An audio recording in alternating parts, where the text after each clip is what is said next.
Oh, itu Ustaz Yusli, suara apa itu bocor? Ini di masjid Ustaz, Oh, pengumuman oh ya, sebentar bisa ngomong. rumah ini depan masjid pisan, jadi kalau ada pengumuman Ya, ada yang meninggal tetangga, jadi suaranya kedengeran. Habib itu mundur. Atau akhir dulu Ustaz.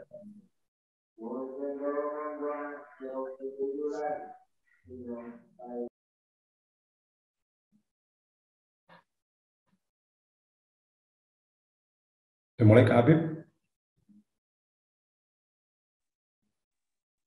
Sudah mulai Ustaz? Bangga. Bismillahirrahmanirrahim. Assalamualaikum warahmatullahi wabarakatuh. Alhamdulillahirabbil alamin. Alhamdulillahilladzi anzala sakinata fi qulubil mu'minin liyazdadu imanan ma imanihim. Asyhadu an la ilaha illallah wahdahu la syarikalah wa asyhadu anna Muhammadan abduhu wa rasuluhu alladzi la nabiyya wa la rasula ba'da. Alhamdulillah, puji syukur hanya milik Allah. Salawat salam semoga dilimpah curah kepada Nabi kita, teladan hidup dan kehidupan kita, uswah dan qudwah kita Nabi Muhammad Sallallahu Alaihi Wasallam. Bapak Ibu, sahabat-sahabat sekalian, dimanapun berada, alhamdulillah senang sekali di kesempatan subuh hari ini kita bisa berjumpa kembali, baik yang langsung melalui Zoom, melalui Facebook, melalui YouTube, melalui IG, dan juga langsung melalui MKTV dan MKFM. Semoga pertemuan ini penuh berkah. Allah berikan kepada kita senantiasa kekuatan, kesehatan, keselamatan, dan keistiqomahan berada di jalannya.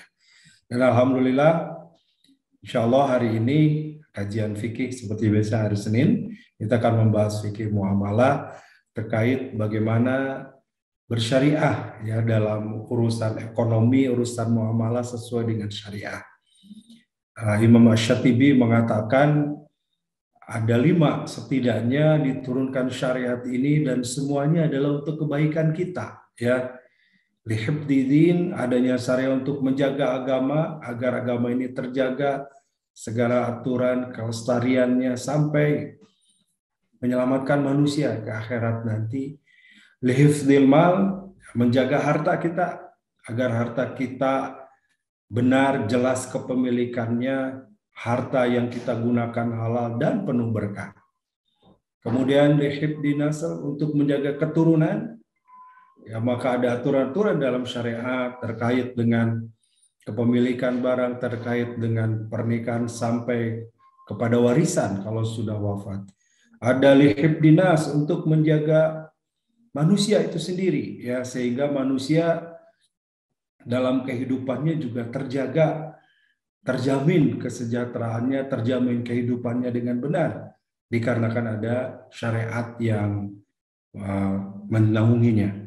Nah, oleh karena itu, dalam segala kehidupan kita, kita sebagai seorang muslim sangat beruntung sebenarnya, karena semua kehidupan kita diatur. Ya, ada aturan syariat yang membingkai agar itu menjadi amal soleh buat kita, baik yang bersifat ibadah maupun bersifat muamalah.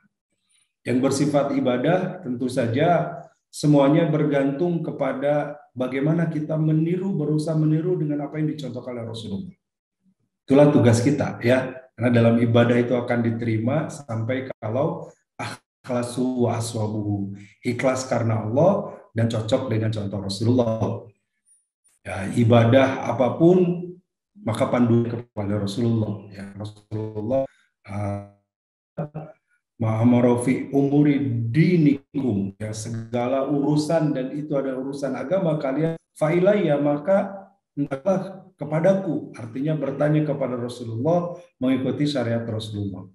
Tetapi ketika fi umuri dunia, urusan dunia, fa'antum a'lam bihi, engkau lebih tahu, artinya juga lebih leluasa urusan muamalah ini, kecuali memang ada larangan-larangan ya.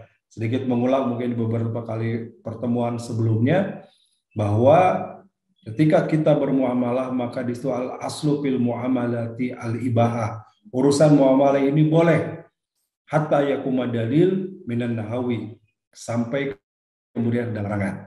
Kalau ibadah sebaliknya, ya, al-aslu fil ibadati at-tahrim. Ibadah itu nggak boleh, atau al-butlan, kosong, hatta yakuma dalil minal awamir, kecuali ada perintah. Nah, jadi kalau ibadah urusannya perintah, selama ada perintah kita lakukan, tidak ada perintah jangan dilakukan. Kalau muamalah, larangan. Selama tidak dilarang lakukan, ketika ada larangan maka tinggalkan. Nah, ini sebagai pengantar Bapak Ibu, mudah-mudahan ketika kita mempelajari ilmu syariah ini dengan benar, maka ini akan menyelamatkan kita. Jika kita belajar Islam ini ada 3 pelajaran pokok usul salasah, gitu ya. Kita akan bicara tentang akidah. Ya, akidah ini menyangkut keimanan, keyakinan, menyangkut tentang kepercayaan kita kepada Allah, keyakinan adanya Allah Maha melihat, Allah yang menciptakan langit dan bumi, sampai kepada surga neraka yang belum kita alami, tapi kita yakin dan kita imani. Itu adalah urusan akidah. Yang kedua, urusan syariah. Ya, syariah ini mengatur segala aspek kehidupan kita, dan itulah yang akan menyelamatkan kita ketika kita mengikuti syariah ini. Dan yang ketiga adalah akhlak, di mana ini menjadi bagian dari kehidupan kita, buah dari keimanan yang lurus, buah dari ibadah dengan syariah, maka terpancar dengan akhlak yang baik.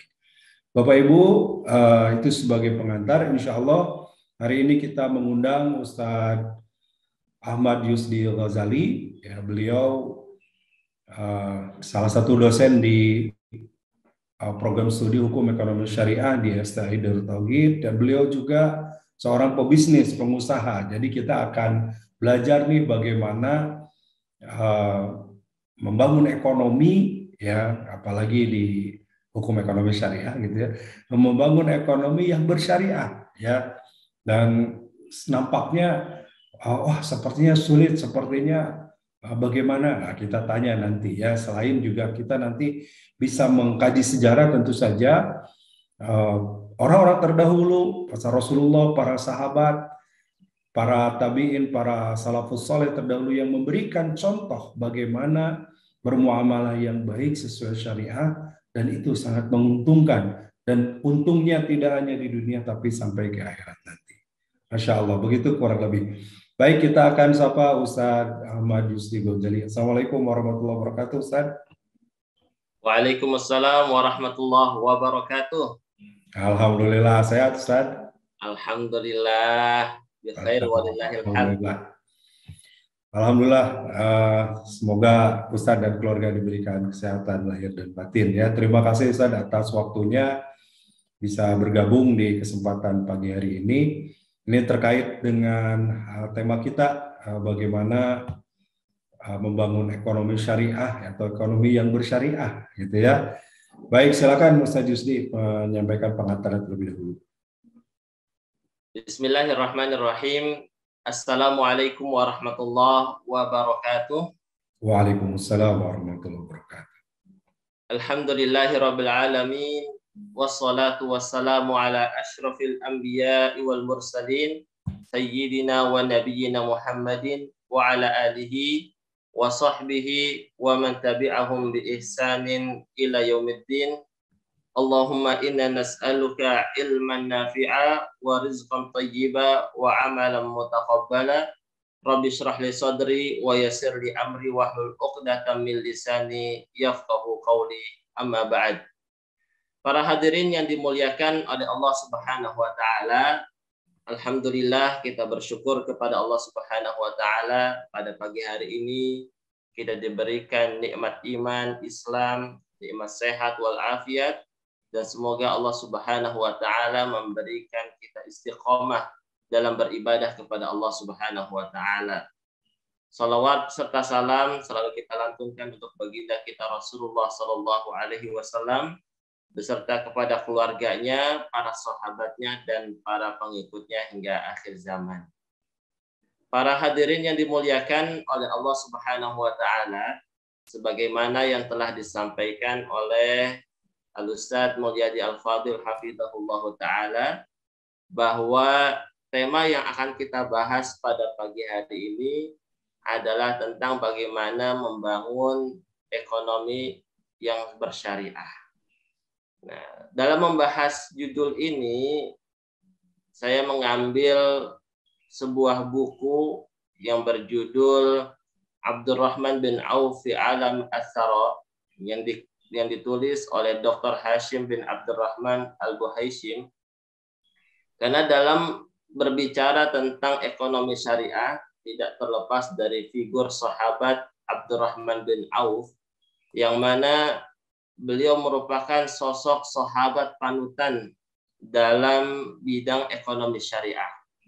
Dalam sejarah disebutkan bahwa Abdurrahman bin Auf ketika beliau hijrah ke Madinah, beliau tidak memiliki apa-apa. Namun dalam hitungan beberapa bulan kemudian, itu beliau menjadi orang terkaya di Madinah. Dan ini Masya Allah merupakan sebuah suri tauladan yang bisa kita pelajari dari bagaimana perjalanan bisnis Abdurrahman bin Auf, sehingga bisa kita ambil hikmahnya dalam rangka membangun ekonomi syariah. Dalam kitab ini ada 4 pembahasan yang dibahas, yaitu tentang yang pertama adalah tentang biografi Abdurrahman bin Auf.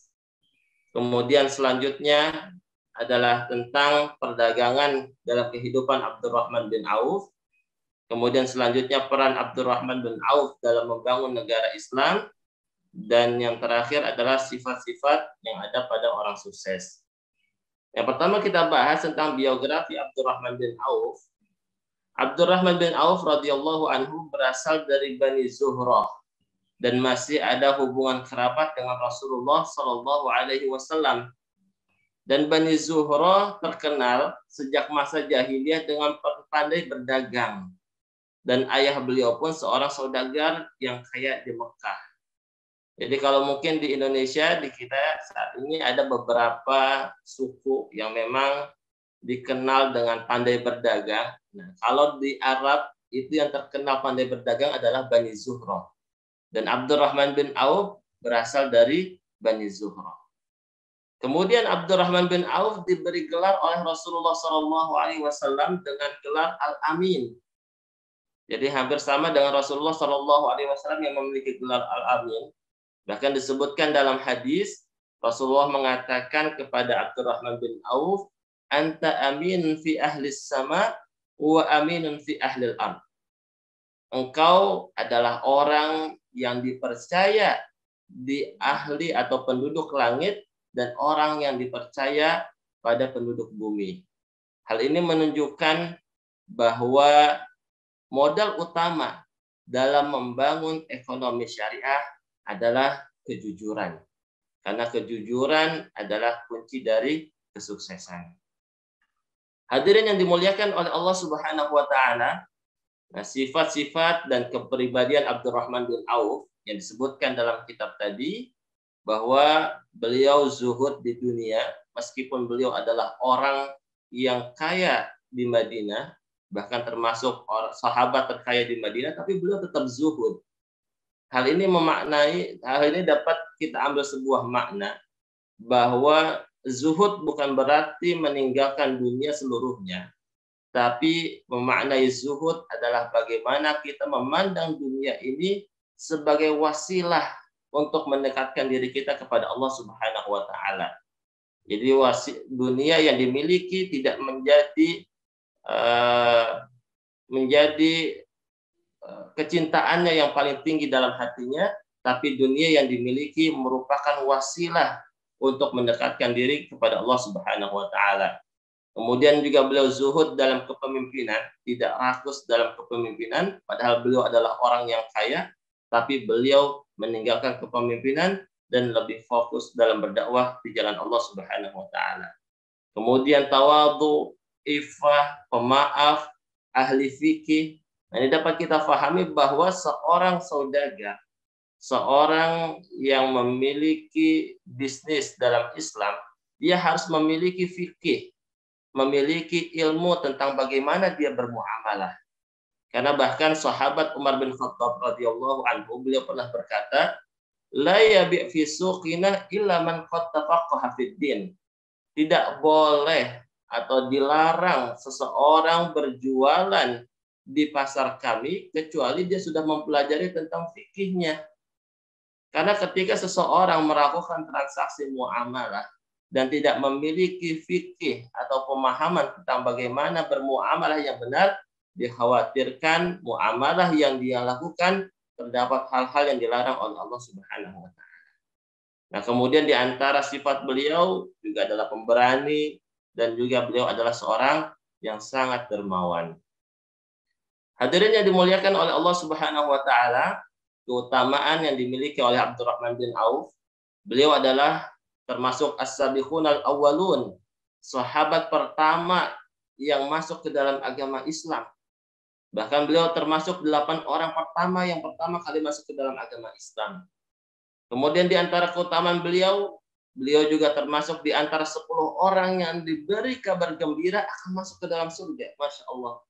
Dalam hadis disebutkan ada 10 sahabat, di antaranya adalah Abdurrahman bin Auf yang sudah diberikan kabar gembira oleh Rasulullah SAW bahwa dia akan masuk ke dalam surga.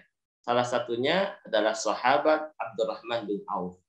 Kemudian beliau juga ikut serta dalam hijrah ke Habasyah dan ke Madinah, dan beliau jugalah yang menjaga dan mencukupi keperluan istri-istri Rasulullah SAW setelah Rasulullah wafat.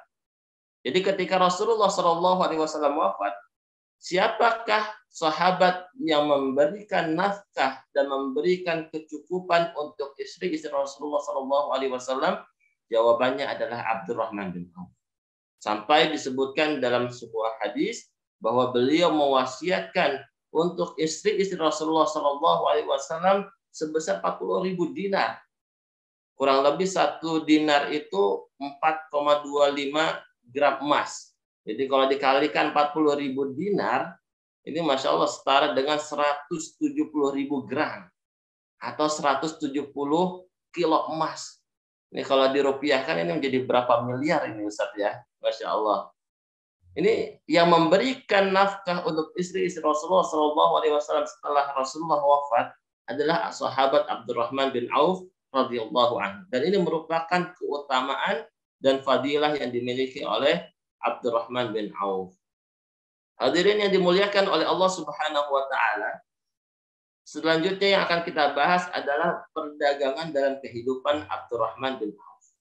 Bagaimana Abdurrahman bin Auf melakukan perdagangan dalam Islam. Nah, beliau menjelaskan tentang kaidah-kaidah dalam berbisnis. Nah, ini yang pertama, dalam berbisnis tidak boleh kita melalaikan kewajiban dalam beribadah. Jangan sampai bisnis yang kita lakukan melalaikan kita dari beribadah kepada Allah Subhanahu wa taala. Kemudian selanjutnya tidak menipu. Kemudian bertujuan untuk infak di jalan Allah. Nah, ini niat yang harus kita jaga dan kita tanamkan ketika kita melakukan suatu usaha atau melakukan transaksi ekonomi Islam atau kita berbisnis, tujuannya adalah agar kita bisa berinfak di jalan Allah Subhanahu wa taala. Bukan untuk memperkaya diri kita, tapi tujuannya adalah agar kita bisa berinfak, agar kita bisa berzakat, agar kita membantu orang-orang yang membutuhkan di sana. Sehingga ketika niat kita sudah benar ikhlaskan Allah Subhanahu wa taala, apapun yang akan kita lakukan diberikan keberkahan oleh Allah Subhanahu wa taala. Kemudian jujur dan amanah, kemudian usaha yang dilakukan halal, kemudian melakukan pencatatan keuangan, melakukan musyawarah, tidak menimbun barang untuk memonopoli, kemudian menunaikan hak Allah dalam harta yaitu dengan membayar zakat, dan yang terakhir tidak membahayakan pedagang yang lain. Nah, ini perlu kita pahami ketika kita melakukan bisnis, ada kaidahnya dalam Islam. Jangan sampai kita membahayakan pedagang yang lain. Dan salah satu bentuk membahayakan pedagang yang lain adalah merusak harga pasar. Bahkan sahabat Umar bin Khattab radhiyallahu anhu, beliau melarang pedagang-pedagang menjual barang lebih murah dari harga yang lain dengan tujuan untuk merusak harga pasar. Ini kadang terjadi persaingan di pasar ya. Ingin dia yang paling laku di pasar sehingga akhirnya dia merusak harga pasar yang tadinya harganya standar menjadi lebih murah dan akhirnya merusak harga pasar tersebut. Dan ini dilarang oleh sahabat Umar bin Khattab radhiyallahu anhu. Hadirin yang dimuliakan oleh Allah Subhanahu wa taala. Nah, ini selanjutnya kita membahas tentang perjalanan bisnis Abdurrahman bin Auf. Nah, ini dapat kita bisa kita ambil hikmahnya dan bisa kita ambil pelajaran ketika kita ingin memulai suatu usaha dalam Islam. Ini bisa kita meniru apa yang dilakukan oleh Abdurrahman bin Auf. Abdurrahman bin Auf berasal dari keturunan Bani Zuhra yang terkenal pandai berdagang pada masa jahiliyah. Kemudian Abdurrahman bin Auf mulai membawa dagangannya ke Syam, ke Yaman dan ke Syam pada musim tertentu di Jazirah Arab. Ini seperti yang kita pahami dan kita ketahui dalam surat Quraisy bahwa kebiasaan orang-orang Arab itu mereka berdagang ke Yaman dan ke Syam. Biasanya ke Yaman itu ketika musim panas, karena ketika musim panas di Jazirah Arab, di Yaman itu adem. Dan ketika musim dingin, mereka perginya ke Syam, karena di Syam itu hangat. Jadi untuk menyesuaikan suhunya, ketika musim dingin mereka perginya ke Syam, dan ketika musim panas mereka perginya ke Yaman. Mereka pergi tersebut untuk melakukan perdagangan. Dan Abdurrahman bin Auf juga mendapatkan warisan dari ayahnya yang beliau gunakan untuk mengembangkan usahanya. Kemudian ketika Rasulullah SAW memerintahkan untuk hijrah ke Madinah, Abdurrahman bin Auf meninggalkan seluruh hartanya di Mekah.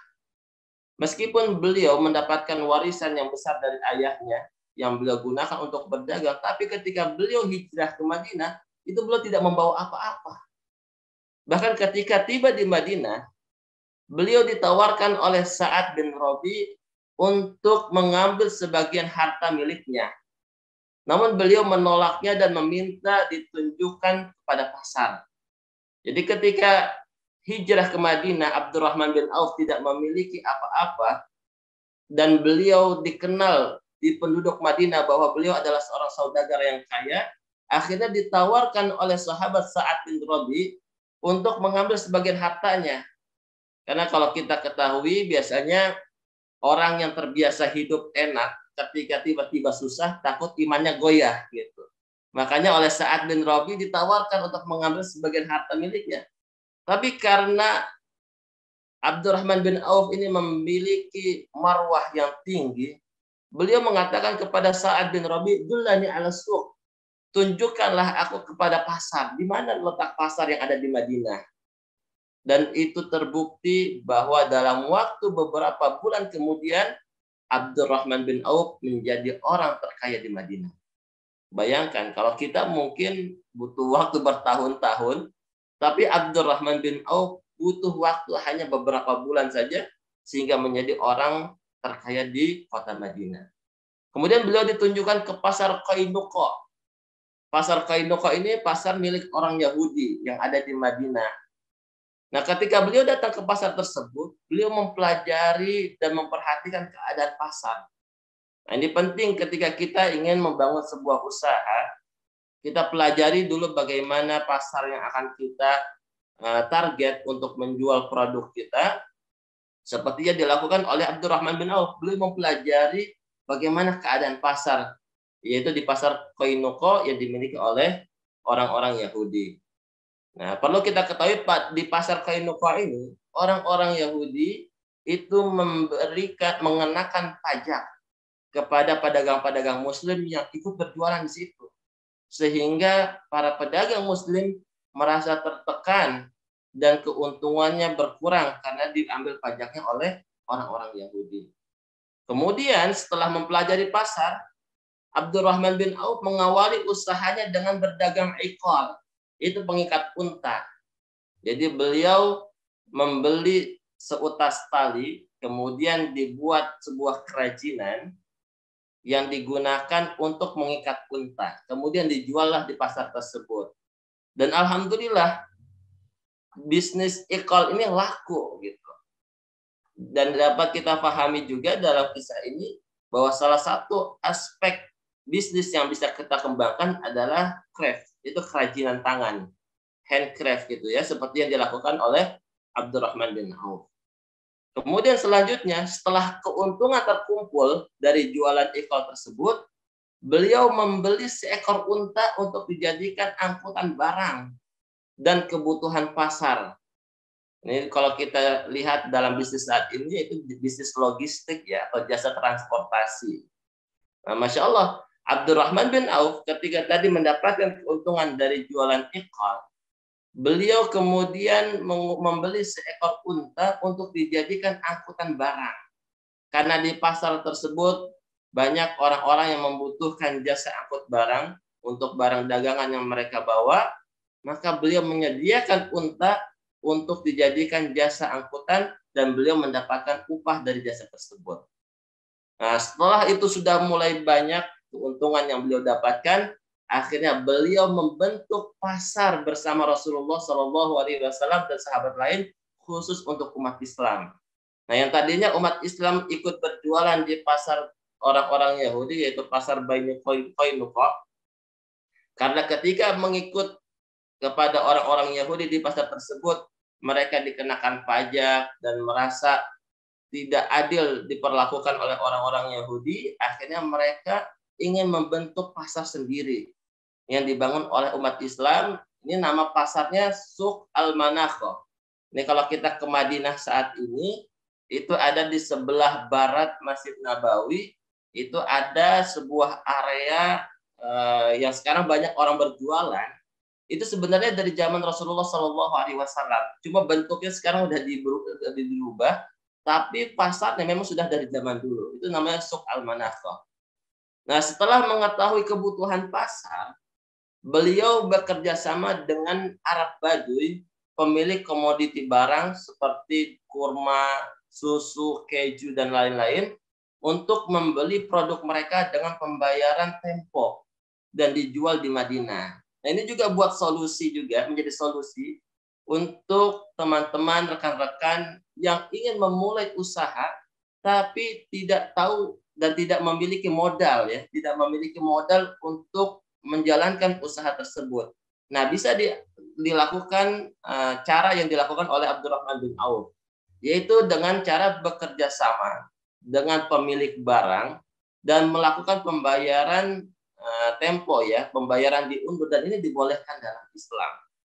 Kemudian ketika barang tersebut sudah laku, dia setor dan dia bayar kepada pemilik barang tersebut. Nah, selanjutnya Abdurrahman bin Auf bekerja sama juga dengan Umayyah bin Khalaf dalam pembuatan dan penjualan emas. Nah, Umayyah menjualnya di Mekah dan Abdurrahman bin Auf menjualnya di Madinah. Kemudian dari situ Abdurrahman bin Auf memperluas pasarnya dengan mengirim kafilah-kafilah untuk menjual barang dagangannya ke Syam, kemudian ke Yaman dan ke Mesir. Jadi kalau tadi beliau kerjasama dengan Arab Baduy, kemudian beliau bekerja sama dengan sahabat Umayyah bin Khalaf dalam pembuatan dan penjualan emas. Meskipun beliau tidak memiliki modal di awal, tapi beliau bekerja sama, dan dalam Islam ini disebut sebagai mudharabah atau musyarakah, sehingga dari situ beliau mendapatkan keuntungan, dan ketika sudah memiliki keuntungan, beliau memperluas pasarnya dengan mengirim kafilah-kafilah untuk menjual barang dagangannya ke negeri Syam, Yaman, dan Mesir. Nah, sistemnya ini yang perlu kita pahami. Sistem dagang yang digunakan oleh Abdurrahman bin Auf adalah mudharabah dan musyarakah, di mana beliau sebagai pemilik modal, yang awalnya beliau tidak memiliki modal, beliau sebagai mudharib, sebagai pengelola. Adapun sahibul malnya adalah Arab Baduy dan sahabat lain yang memiliki harta. Nah, ketika beliau sudah memiliki modal, beliau berubah menjadi sahibul mal. Ya. Beliau berubah menjadi pemilik modal dan orang lain sebagai pengelola. Oleh karena itu, beliau ibadah bisa tetap berjalan, beliau bisnisnya bisa tetap berjalan, namun berdakwah dan berjihad di jalan Allah juga tetap berjalan juga. Bayangkan coba kalau kita perhatikan, waktu yang kita miliki dalam satu hari adalah 24 jam. Namun dalam waktu beberapa bulan, beliau bisa menjadi orang terkaya di Madinah. Salah satu kuncinya adalah di mudharabah dan musyarakah. Beliau bisa berdakwah di jalan Allah. Bahkan beliau juga pernah ikut berjihad di jalan Allah. Kemudian ketika beliau berjihad di jalan Allah, siapa yang mengurusi dagangannya? Maka beliau menerapkan sistem mudharabah dan musyarakah. Jadi beliau sebagai pemilik modal, orang lain yang mengelolanya, sehingga bisnis bisa berjalan dan beliau juga tetap bisa berdakwah dan berjihad di jalan Allah Subhanahu wa taala. Nah, ini alur perjalanan yang tadi telah saya jelaskan tentang bagaimana perjalanan bisnis Abdurrahman bin Auf radhiyallahu anhu. Nah, ini kuncinya tadi di mudharabah dan musyarakah ya. Dalam ekonomi syariah, dalam hukum ekonomi syariah ini dibahas tentang akad mudharabah dan musyarakah seperti apa. Ini dijelaskan bahwa mudharabah adalah bentuk kerjasama antara dua pihak atau lebih, di mana pemilik modal mempercayakan sejumlah modal kepada pengelola dengan suatu perjanjian di awal. Adapun musyarakah adalah bentuk kerjasama antara dua pihak atau lebih untuk suatu usaha di mana masing-masing pihak memberikan kontribusi dana dengan kesepakatan bahwa keuntungan dan risiko akan ditanggung bersama sesuai dengan porsi kontribusi dan kesepakatan bersama. Jadi bedanya mudharabah dan musyarakah. Kalau mudharabah itu modalnya dari satu pihak dan mengelolanya dari pihak yang lain. Adapun musyarakah itu modal dan pengelolaan itu dilakukan bersama-sama. Jadi masing-masing memberikan sumbangsi atau memberikan andil dalam kontribusi dana dan pengelolaan dana tersebut bersama-sama. Nanti baru disepakati berapa persen bagi hasilnya dan akad ini dibolehkan dalam Islam. Dan inilah yang menjadi kesuksesan Abdurrahman bin Auf dalam berbisnis. Beliau tetap berjihad di jalan Allah, beliau tetap berdakwah, kemudian bahkan beliau tetap sibuk juga dalam menuntut ilmu bersama Rasulullah SAW. Tapi di samping itu bisnisnya tetap berjalan karena yang menjalankan bisnisnya adalah orang lain. Bahkan disebutkan oleh dalam sejarah bahwa hampir setiap pedagang yang ada di Madinah itu merupakan mitra atau partner beliau dalam mudharabah dan musyarakah. Hampir tidak ada seorang pedagang pun di Madinah melainkan dia adalah partner atau mitra bisnis Abdurrahman bin Auf radhiyallahu anhu. Ini menunjukkan akan kecerdasan Abdurrahman bin Auf dalam mengelola bisnis dan dalam mengelola sistem mudharabah dan musyarakah di kota Madinah. Nah, hadirin yang dimuliakan oleh Allah Subhanahu wa taala, ini prinsip Abdurrahman bin Auf dalam berbisnis. Pertama, mindset bisnis yang kuat.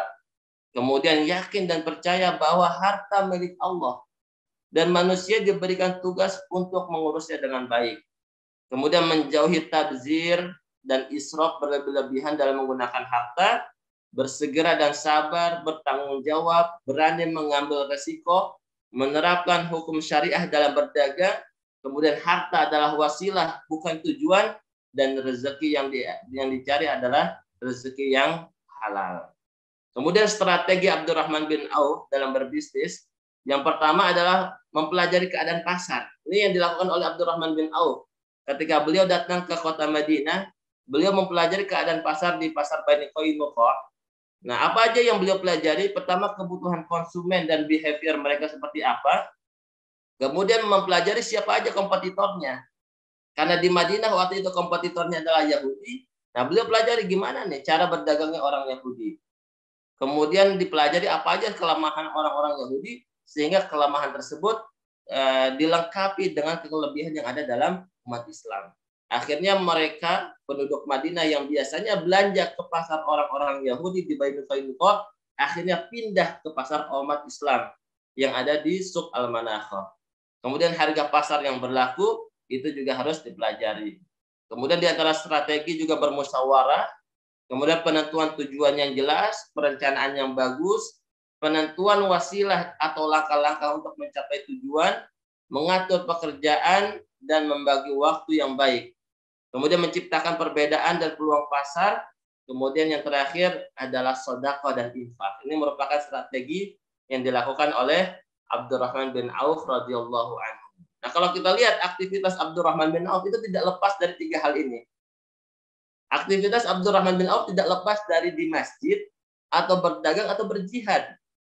Jadi kalau kita lihat sejarah dan biografi Abdurrahman bin Auf, itu kita dapatkan kalau tidak di masjid beliau berdagang. Kalau tidak berdagang beliau berjihad. Kalau tidak berjihad beliau ada di masjid.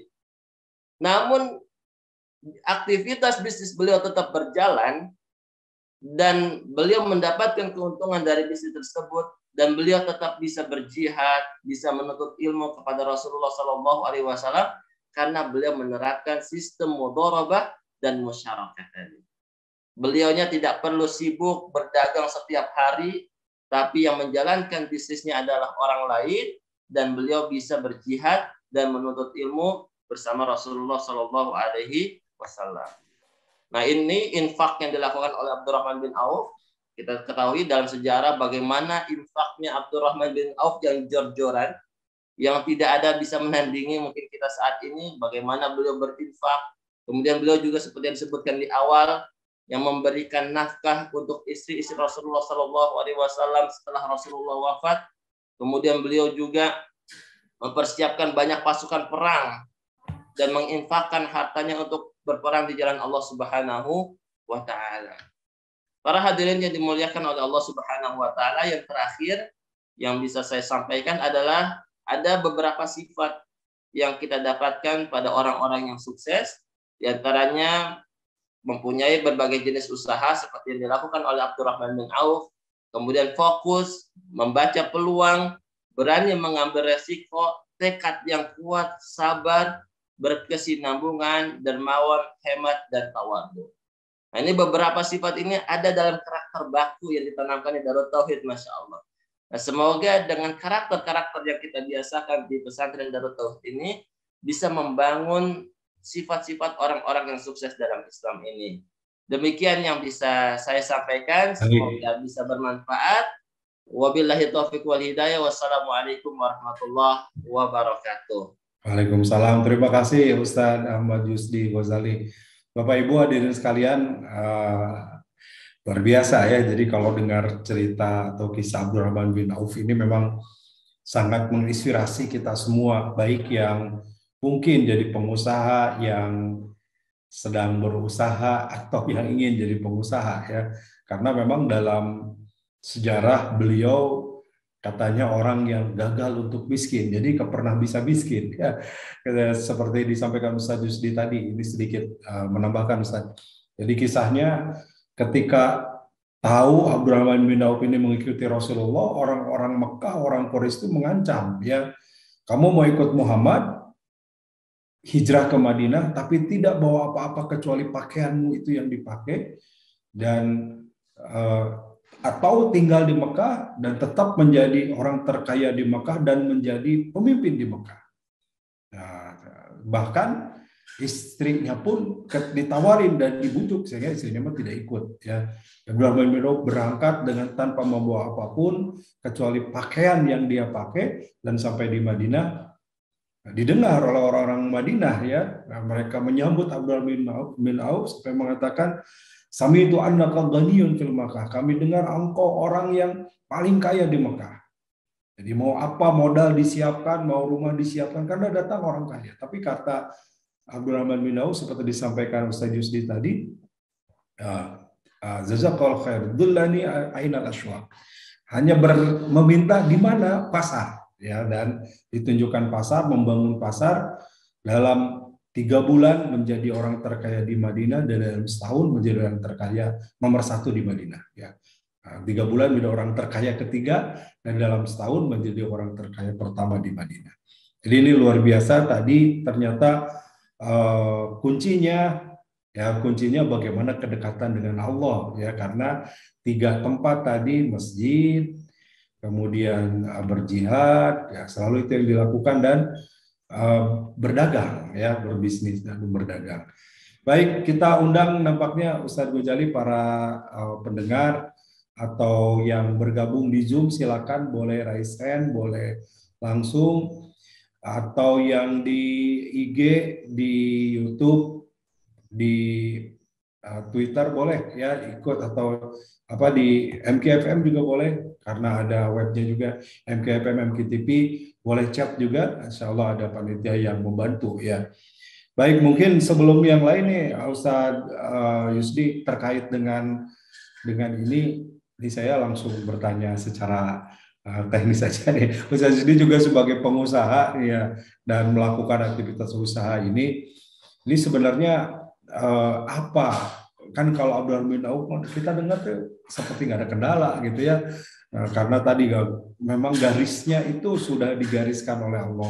Jadi orang kaya, saking kayanya tadi sedekah untuk keluarga istri Rasulullah sampai 170 miliar kalau dirupiahkan ya. Nah, apalagi dengan sedekah-sedekah lain yang tadi sampaikan Ustaz Yusdi, bagaimana satu ketika Aisyah itu mendengar ada gemuruh ya dan debu-debu sampai gemuruh kota Madinah itu, dan ketika dilihat ternyata ada segerombolan unta, 700 ekor unta lengkap dengan segala perniagaannya. Dan itu ternyata sedekahnya dia beliau buat penduduk Madinah ya. Bahkan pernah beliau memberikan sedekah kepada para veteran perang gitu ya, kalau zaman kita ya, orang-orang yang sudah wafat suaminya di perang Uhud, kemudian ada yang sudah wafat di perang Badar, keluarga itu disantuni, dan sampai mereka tidak hanya istrinya, anak-anaknya semuanya, Masya Allah. Nah, ini gimana Ustadz kalau mungkin kekinian nih ya, kalau orang mungkin bicara itu zaman Abdurrahman bin Auf itu dulu gitu ya. Nah, gimana masa sekarang ini untuk mempraktekkan atau mungkin mengimplementasikan bisnis seperti Abdurrahman bin Auf tadi, ya mungkin dengan situasi dan kondisi berbeda nih. Ini pengalaman Ustadz dulu nih, mungkin seperti apa nih bisnisnya seperti itu. Baik, terima kasih Ustadz. Untuk kekinian saat ini yang bisa kita lakukan sebelum memulai bisnis adalah kita mempelajari dulu keadaan pasar seperti apa. Nah, ini yang dilakukan oleh Abdurrahman bin Auf ketika beliau pertama kali datang ke pasar Bani Qainuqa, dan itu relatif juga sangat relevan juga dengan keadaan kita saat ini juga. Dimanapun dan kapanpun, sebelum kita memulai suatu usaha atau memulai bisnis, yang kita lakukan adalah mempelajari bagaimana keadaan pasar saat ini. Kalau kita lihat sekarang, ya masyarakat kita apa saja yang dibutuhkan oleh mereka. Dan kalau kita lihat dari pembahasan tadi itu tidak lepas dari komoditi utama yang dibutuhkan oleh masyarakat. Itu kalau kita perhatikan, itu kan komoditas yang pertama itu yang sangat dibutuhkan oleh masyarakat kan adalah sandang, pangan, dan papan ya. Nah, sandang itu pakaian, kemudian pangan makanan, kemudian papan adalah tempat tinggal. Nah, itu bisa menjadi opsi atau salah satu pilihan kita untuk memulai kita berusaha. Karena pasti poin-poin ini selalu dibutuhkan oleh masyarakat. Jadi kita pelajari dulu keadaan pasar seperti apa, terutama kita pelajari juga siapa yang menjadi target market kita ini. Ini kadang-kadang nggak sesuai antara produk dan bisnis yang kita lakukan dengan pasar yang kita target, sehingga akhirnya tidak ketemu saat ini. Ini kan banyak orang kadang bikin usaha launching langsung langsung launching gitu ya. Namun nggak lama kemudian, beberapa bulan kemudian langsung tutup gitu Zat. Nah, ini dikarenakan karena dia tidak mempelajari keadaan pasar dan tidak menyesuaikan dengan target marketnya seperti apa. Dia mau menyasar apakah kalangan menengah, kalangan bawah, atau kalangan atas.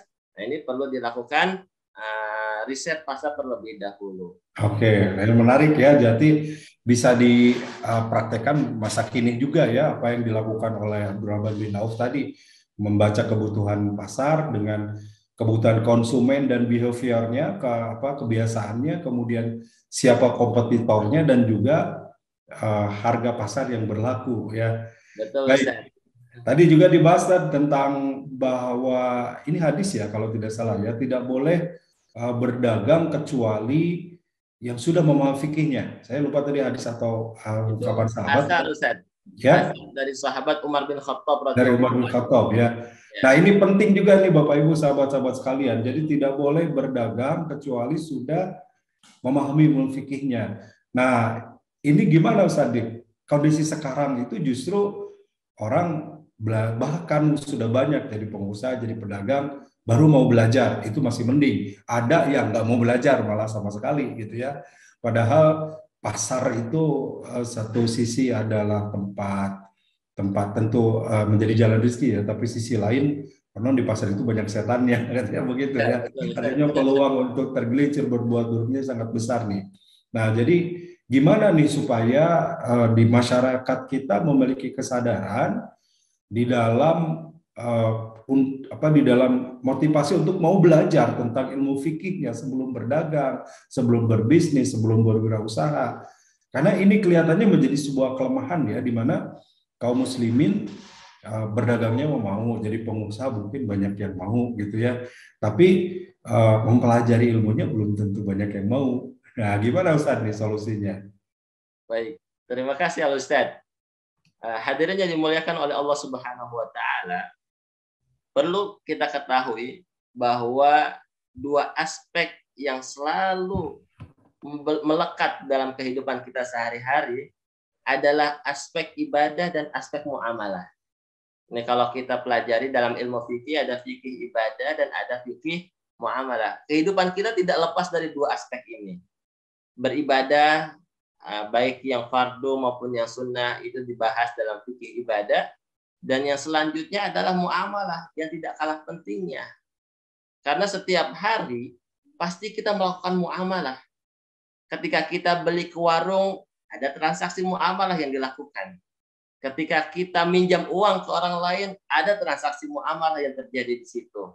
Ketika misalkan kita berjualan, orang ada yang beli ke kita, ada transaksi muamalah yang terjadi di situ. Maka kehidupan kita itu tidak lepas dari muamalah.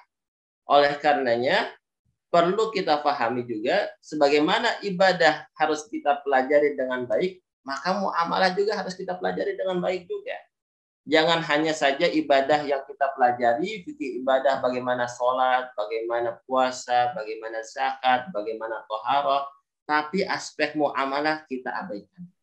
Karena kehidupan kita ini tidak lepas dari dua aspek ini, ibadah dan muamalah. Bahkan kalau dikatakan bisa jadi lebih banyak aspek muamalahnya daripada aspek ibadahnya. Karena kalau ibadah kita sholat aja 5 waktu sehari ya, dan sehari itu paling cuma berapa menit atau berapa jam. Tapi kalau muamalah, ini dari mulai kita berangkat pagi kerja sampai kita pulang, itu mungkin kita banyak muamalah yang kita lakukan dalam sehari-harinya. Maka perlu kita pelajari bagaimana fikih muamalah, karena itu terkait bagaimana tentang harta yang kita dapatkan dan bagaimana juga kita membelanjakan harta tersebut. Karena dalam harta, urusan harta ini disebutkan dalam hadis, itu ada 2 pertanyaan Ustaz yang akan ditanyakan tentang harta kita tuh. Min aina iktasabta wa fima anfaqta. Dari mana kamu dapatkan harta tersebut dan untuk apa kamu nafkahkan atau kamu gunakan harta tersebut. Dan setiap hari ini selalu kita lakukan, namun sayangnya terkadang kita tidak memiliki pemahaman yang bagus tentang bagaimana fikih muamalah. Baik Ustaz itu. Baik, terima kasih Ustaz Jusdi, Masya Allah. Jadi Bapak Ibu, sedikit saya simpulkan harus seimbang ya. Jadi tidak hanya ibadah saja urusan kita kepada Allah dengan Allah, tapi urusan muamalah. Karena banyak yang memisahkan ya. Kalau ketika ibadah mau benar sungguh-sungguh merasa dilihat Allah, tetap Allah. Tapi begitu keluar dari masjid sudah lupa ya, ketika bisnis, ketika berdagang syariat itu sudah tidak dipakai. Nah, ini yang harus kita perbaiki. Baik Ustaz, ini ada pertanyaan dari IG ya, IG Salima Umah. Assalamualaikum Ustaz, mau bertanya bagaimana cara menjadi pedagang yang sukses. Nah, ini mungkin tadi belajar dari sejarah Abdurrahman bin Auf tadi. Mungkin tadi poin-poinnya diperkuat lagi Ustaz untuk menjadi seorang pedagang yang sukses. Ini pertanyaan di IG. Silakan. Baik, terima kasih. Bagaimana menjadi pedagang yang sukses? Nah, kalau kita ulas balik tentang pembahasan tadi, kita harus memiliki sifat-sifat yang dimiliki oleh Abdurrahman bin Auf. Di antaranya, kita memiliki sifat yang jujur, kemudian kita dermawan, kemudian juga kita memiliki sifat yang iffah, kemudian zuhud juga, yaitu kita memaknai bahwa dunia ini bukanlah segala-galanya. Tapi dunia ini merupakan wasilah atau perantara untuk menggapai dan mencapai keridhaan Allah Subhanahu wa taala. Sehingga ketika kita mendapatkan rezeki yang Allah berikan kepada kita, kita nafkahkan dan kita infakkan di jalan Allah Subhanahu wa taala. Kemudian juga agar kita menjadi pedagang yang sukses, di lain sifat yang kita miliki, tadi kita juga mengikuti bagaimana kaidah-kaidah yang yang dicontohkan oleh Abdurrahman bin Auf. Itu tidak melalaikan kewajiban beribadah. Ini yang penting ya. Terkadang ketika kita melakukan muamalah, melakukan usaha atau berdagang, terkadang dilalaikan oleh dagang tersebut dari beribadah kepada Allah Subhanahu wa taala. Yang tujuan utama kita dalam hidup ini adalah untuk beribadah kepada Allah. Tapi karena dia lebih sibuk dalam berbisnis, berdagang, akhirnya ibadahnya terlalaikan. Ini tidak boleh. Kemudian tidak boleh menipu juga. Kemudian kita berdagang atau berusaha itu bertujuan untuk kita infak di jalan Allah Subhanahu wa taala. Kemudian usaha yang kita jalankan tentu usaha yang halal. Kemudian juga kita menunaikan hak-hak Allah yang ada dalam harta kita. Semoga dengan itu semua Allah Subhanahu wa taala memberikan keberkahan pada usaha yang kita jalankan. Oke, baik. Terima kasih Ustaz. Itu dari Ibu dari IG Salim Umar tadi ya. Jadi intinya kita berusaha untuk benar-benar kalaupun berbisnis berdagang berkah ya, dan berkah itu diawali dengan mengundang pertolongan Allah, dengan dekat dengan Allah dan menjauhi segala apa yang dilarang oleh Allah. Dan tentu kuncinya di ilmu. Jadi pelajari ilmunya sehingga kita bisa melakukannya dengan benar dan menjauhi yang salah. Insya Allah, kalau kita sebagai umat muslim kan tentu sangat meyakini rezeki itu Allah yang ngatur. Jadi sukses itu belum tentu bisnisnya beruntung banyak, uangnya melimpah. Tapi kalau kemudian membuat jauh dari Allah, belum tentu dia sukses bisnisnya, begitu ya. Tapi kalau bisnisnya meningkat dan makin dekat dengan Allah, itu yang hebat. Baik, ini dari YouTube nih Ustaz. Tadi terkait menjual harga tadi, gitu ya. Dari YouTube, Apip, jualan di bawah harga pasar, boleh nggak Ustaz? Supaya tidak ada monopoli, kan sekarang tuh musim monopoli juga gitu ya, bukan monopoli anak-anak, banyak yang dagang monopoli sehingga menjual di bawah pasar. Sementara tadi kalau tidak salah kita dengar itu nggak boleh ngejual di bawah pasar nih secara hukum fikih. Gimana Ustaz? Ini dari YouTube pertanyaannya. Ya, baik, terima kasih. Berdasarkan yang disampaikan oleh Asar Umar bin Khattab radhiyallahu anhu, beliau melarang menjual harga di bawah harga pasar. Karena itu akan merusak ekosistem pasar. Jadi ya kita pahami dari asar ini bahwa ketika kita melakukan perdagangan, ya jangan sampai kita memadorotkan pedagang yang lain. Dengan tujuan agar semua orang belanjanya ke kita karena kita adalah yang paling murah gitu ya. Ini kan kadang ya karena sifat tamak inilah yang harus kita jauhi. Karena seperti yang disampaikan oleh guru kita, hendaknya kita menjauhi sifat tamak karena itu akan membinasakan kita semua. Maka dalam berdagang pun kita menghindari sifat tamak, yaitu dengan cara kita merusak harga pasar dan membuat barang kita itu dijual dengan harga yang paling murah. Kalau misalkan suatu barang atau komoditas sudah memiliki harga pasaran sekian, kita mengikuti harga tersebut. Ketika kita ingin bersaing dengan orang lain, bukannya dengan menurunkan harganya, tapi justru kita menambahkan value dalam barang kita, sehingga membuat barang yang kita jual lebih unggul daripada orang lain, bukannya dengan menurunkan harganya.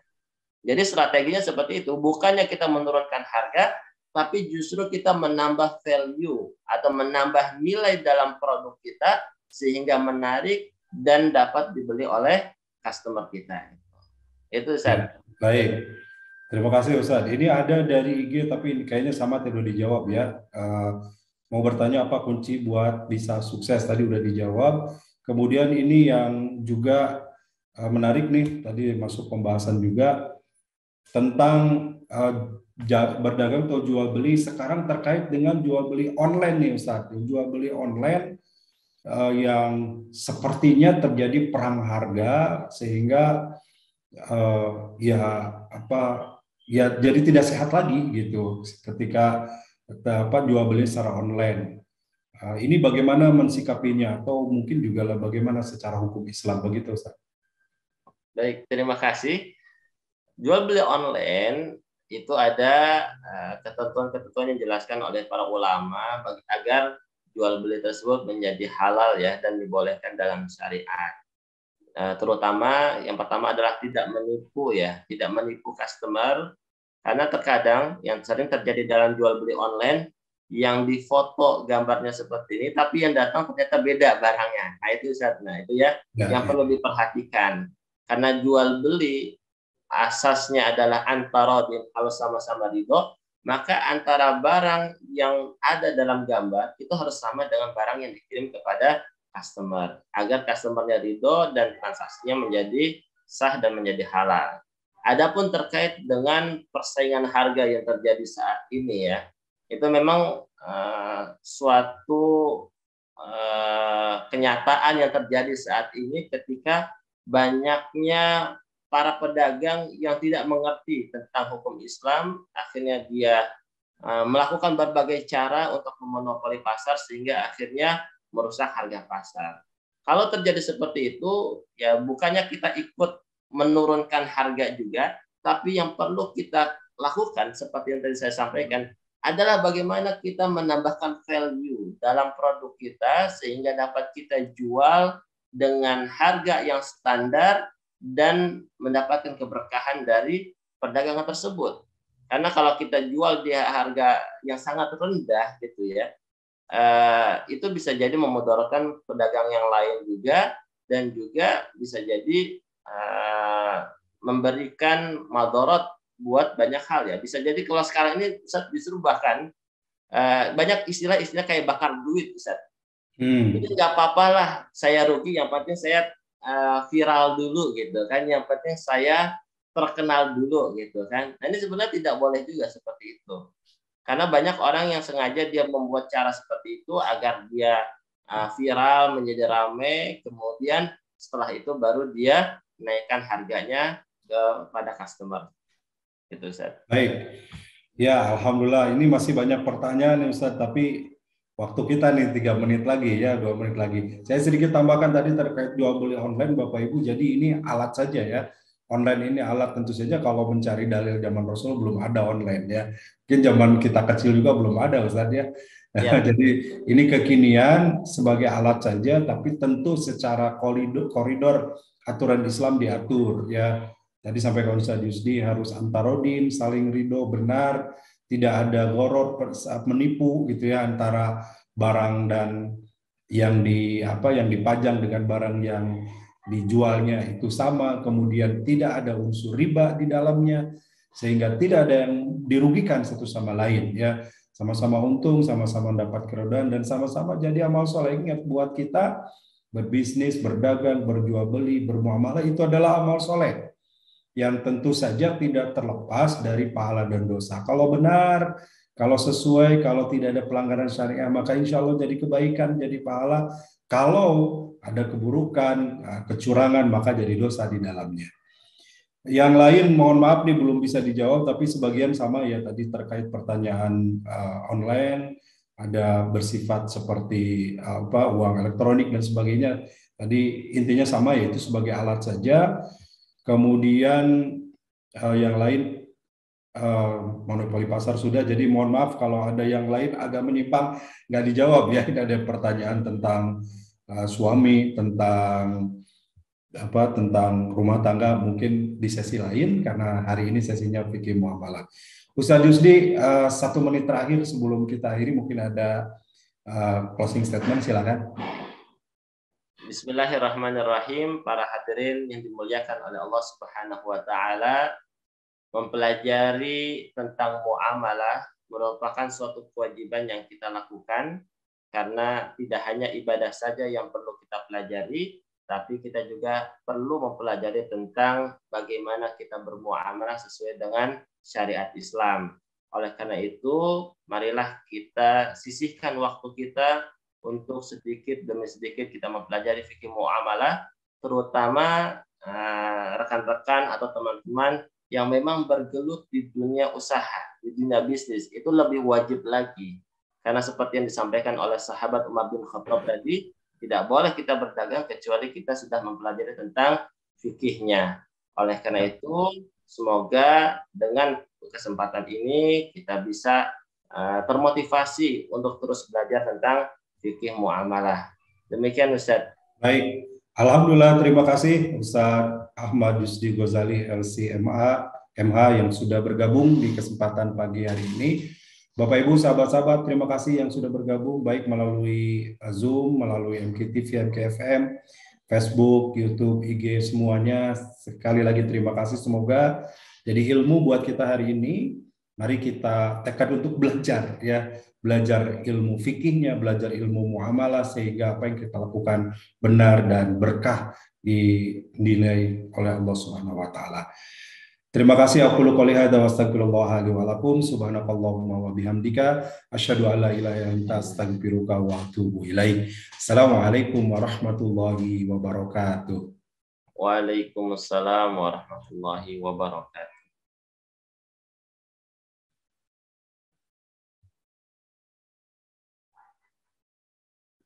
Halo Kang Apip, sudah? Terima kasih. Mohon Ustaz Yusdi, atur nuhun. Sami-sami Ustaz, atur nuhun. Ini masih Ketua Yayasan Indonesia Mengaji menyampaikan 65% dari jumlah penduduk Indonesia beragama Islam tidak bisa membaca Al-Quran. Assalamualaikum warahmatullahi wabarakatuh. Data lewat Republika 147,5 juta umat Islam di Indonesia belum bisa membaca Al-Quran atau buta huruf Quran. Departemen Agama mencanangkan minimal 5 juta mushaf diperlukan di Indonesia ini setiap 1 tahun. Dan DT Peduli sebagai tahap awal mencetak 20.000 mushaf untuk diwakafkan kepada masyarakat di pelosok negeri karena banyak masjid yang sudah rusak Qurannya atau tidak punya Quran, dan ini ladang amal bagi kita semua. Ayo sahabat-sahabatku sekalian, kita menjadi orang yang berada di barisan paling awal dalam berwakaf mushaf Al-Quran untuk negeri bersama DT Peduli.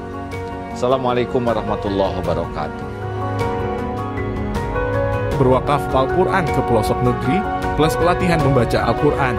Wakaf Al-Quran plus raih pahala mengalir abadi.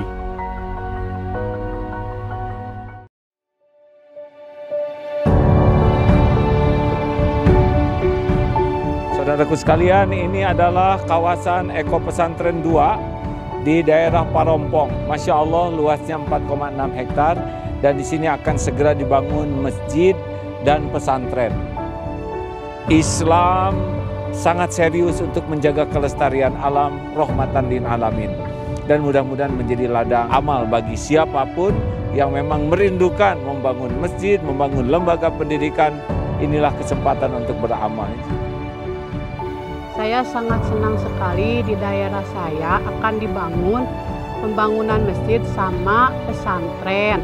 Semoga pembangunan di sini lancar dan diberkahi sama Allah.